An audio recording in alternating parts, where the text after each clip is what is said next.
The question is a line perpendicular to the line segment joining the point 1, 0 and 2, 3 divides it in the ratio 1 is to n. Then find the equation of the line.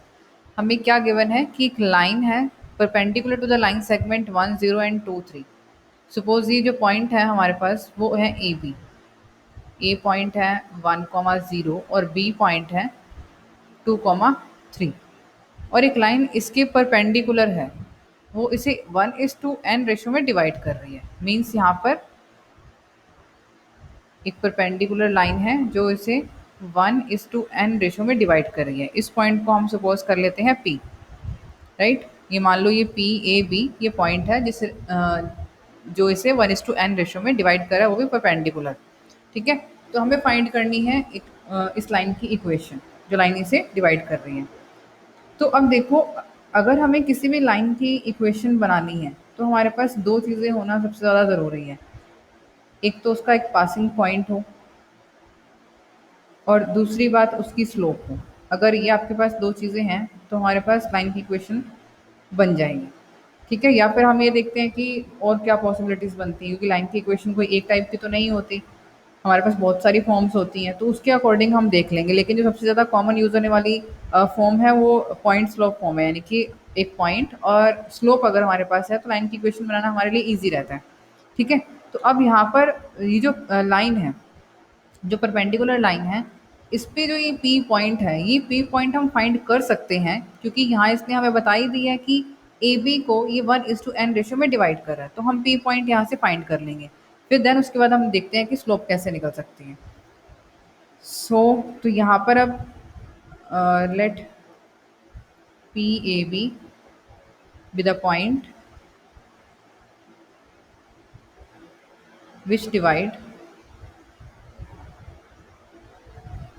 which divides AB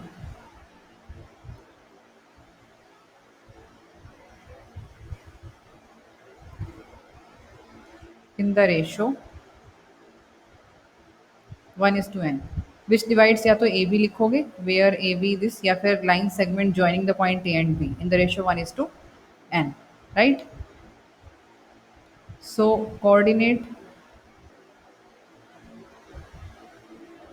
coordinates of P. तो section formula इसमें हम use करेंगे. Section formula क्या होता है, mx2 nx1 upon m plus n. ठीक है. तो 1 × 2 n × 1 अपॉन 1 प्लस एन, और y कोऑर्डिनेट के लिए my2 n y1 divided by m plus n. तो 1 × 3 n × 0 अपॉन 1 प्लस n. तो सिंप्लीफाई करेंगे हमारे पास क्या आ जाएगा, यहाँ पर 2 plus n upon 1 plus n, और यहाँ आ जाएगा 3 अपॉन 1 प्लस एन. तो ये हमारे पास पॉइंट आ गया. तो पॉइंट आने के बाद अब हमें, यानी कि इसका एक पासिंग पॉइंट आएगा, मुझे स्लोप चाहिए. अब हमें गिवन है ए और बी दोनों के कोऑर्डिनेट, मीन्स हम ए बी की स्लोप तो फाइंड कर सकते हैं, और जो रिक्वायर्ड लाइन है वो इसके परपेंडिकुलर है. तो अगर मेरे पास ए बी की स्लोप है तो इसकी परपेंडिकुलर लाइन की स्लोप निकालना तो बहुत ईजी है, क्योंकि इन दोनों की जो स्लोप है उनका प्रोडक्ट होगा -1, राइट. तो अगर ए बी की स्लोप आ गई तो इसकी परपेंडिकुलर लाइन की स्लोप भी आ जाएगी. So now slope of A B. अब इसमें 2 पॉइंट्स गिवन है तो हम क्या लगाएंगे, इसमें क्या फॉर्मूला होता है, y2 minus y1 upon x2 minus x1. तो y2 यानी कि 3 minus 0 upon x2 minus x1, 2 minus 1, तो 3 अपॉन 1, तो इस 3 आ गई इसकी स्लोप. अब एक लाइन जो इस लाइन के परपेंडिकुलर है उसकी स्लोप इसका नेगेटिव रेसिप्रोकल हो गई. ठीक है. सो स्लोप ऑफ लाइन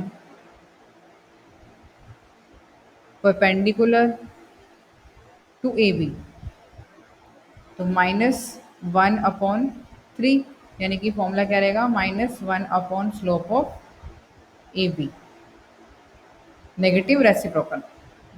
तो अब हमारे पास इसकी स्लोप भी आ गई है, हमारे पास ये पॉइंट भी आ गया है, तो अब हम लाइन की इक्वेशन बना सकते हैं.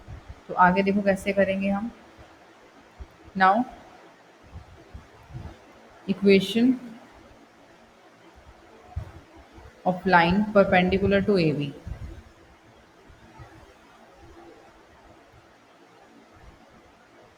तो क्या फॉर्म होती है हमारे पास, फॉर्मूला क्या आता है इसका, y minus of y1 is equals to slope x minus of x1, यही होता है। y माइनस ऑफ y1 जो हमने पॉइंट फाइंड किया था पी ए बी, हमें यहाँ से यूज़ करना है। ये था हमारे पास n+2/n+1 और 3/n+1।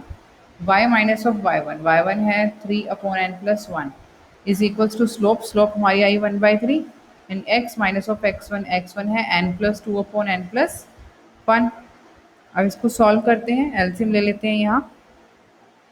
सो n+1 into Y minus 3/n+1 -1/3 बाहर ही है, n+1 x into n+1 minus n minus 2, minus है तो साइन चेंज, n+1 से n+1 तो कैंसिल आउट हो जाएगा, ये 3 और क्रॉस मल्टीप्लाई में आ जाएगा। 3 इंटू n+1 वाई माइनस 3×3 = 9, और ये माइनस जो है वो हम यहाँ पर मल्टीप्लाई करेंगे, ठीक है।